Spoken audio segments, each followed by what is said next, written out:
भाइयों बंधुरा,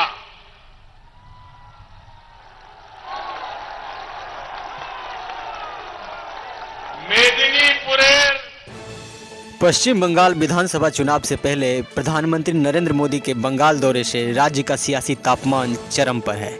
पीएम नरेंद्र मोदी ने आज ममता बनर्जी पर जमकर हमला बोला। हल्दिया में जनसभा को संबोधित करते हुए प्रधानमंत्री ने कहा कि किसान योजना का लाभ मिल सकता है, लेकिन बंगाल की सरकार इसमें बाधा दे रही है। किसानों से उनकी दुश्मनी है। 25 लाख में से 6000 किसानों का नाम तय कर पाई है। टीएमसी की सरकार ने इन किसानों के पैसे ट्रांसफर करने के लिए डिटेल नहीं दिया है। माँ माटी मानुष कहने वाली संवेदनहीनता बंगाल का किसान देख रहा है। इससे पहले पीएम मोदी ने हल्दिया में आयोजित एक जनसभा को संबोधित करते हुए सबसे पहले उत्तराखंड में हुई त्रासदी की जानकारी लोगों के साथ साझा की और बताया कि मैं लगातार अपडेट ले रहा हूं। उन्होंने कहा कि उत्तराखंड के लिए पूरा देश प्रार्थना कर रहा है। पीएम मोदी ने कहा कि उत्तराखंड का हौसला आपदा को मात दे सकता है। वहां लोगों को बचाने के काम जारी है। रेस्क्यू का काम तेजी से चल रहा है। उत्तराखंड में ऐसे परिवार मुश्किल से मिलते हैं जिनका कोई न कोई सदस्य फौज में ना हो, यानी वहां के लोगों का हौसला किसी भी आपदा को मात दे सकता है। वहां के लोगों के लिए मैं प्रार्थना कर रहा हूं। बंगाल प्रार्थना कर रहा है, देश प्रार्थना कर रहा है। पीएम मोदी ने आगे कहा कि भारत सहित पूरी दुनिया को राह दिखाने वाली धरती बंगाल को मैं सर झुकाकर नमन करता हूं। अपनी बात आगे बढ़ाते हुए उन्होंने कहा कि पिछली बार मैं नेताजी सुभाष चंद्र बोस की जयंती पर बंगाल आया था। आज हल्दिया सहित पश्चिम बंगाल के विकास से जुड़ी करीब 5000 करोड़ रुपए की परियोजनाओं के लोकार्पण और शिलान्यास करने के लिए आपके बीच आया हूं।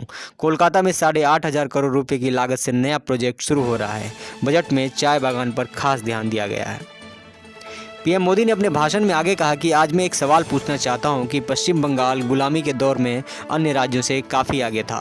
बंगाल में हर इंफ्रास्ट्रक्चर था, नौकरियों के तमाम अवसर थे। बंगाल के लोगों को जो इज्जत आज मिलती है उसकी वजह वो कालखंड ही है जिसने देश का मार्गदर्शन किया है।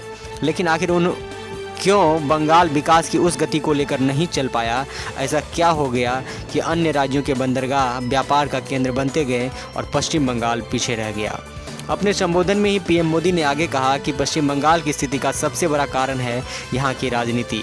यहाँ विकास वाली राजनीति नहीं हो पाई। पहले कांग्रेस ने शासन किया तो भ्रष्टाचार का बोलबाला रहा।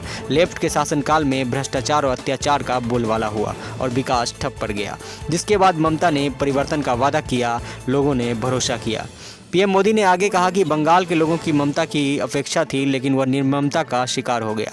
10 साल के शासनकाल में यह साफ हो गया कि ये कोई परिवर्तन नहीं बल्कि लेफ्ट का पुनर्जीवन ही है। इससे पश्चिम बंगाल में गरीबी का दायरा बढ़ता गया, उद्योगों में ताले लगते गए। पीएम मोदी ने आगे कहा कि भारत को बदनाम करने की अंतर्राष्ट्रीय साजिश रची जा रही है। चाय और योग जैसी चीज़ों पर हमला किया जा रहा है। लेकिन क्या आपने दीदी के मुंह से इन साजिशों के खिलाफ एक भी शब्द सुना है? मैं इन षड्यंत्रकारियों से कहना चाहता हूं कि देश इन सभी षड्यंत्रों का पूरे जोर से जवाब देगा। अपने भाषण के दौरान पीएम मोदी ने किसान सम्मान निधि का भी जिक्र किया और कहा कि ये पूरा देश देख रहा है कि किसानों के नाम पर कौन राजनीतिक रोटी सेक रहा है और कौन किसानों की स्थिति मजबूत करने की कोशिश कर रहा है।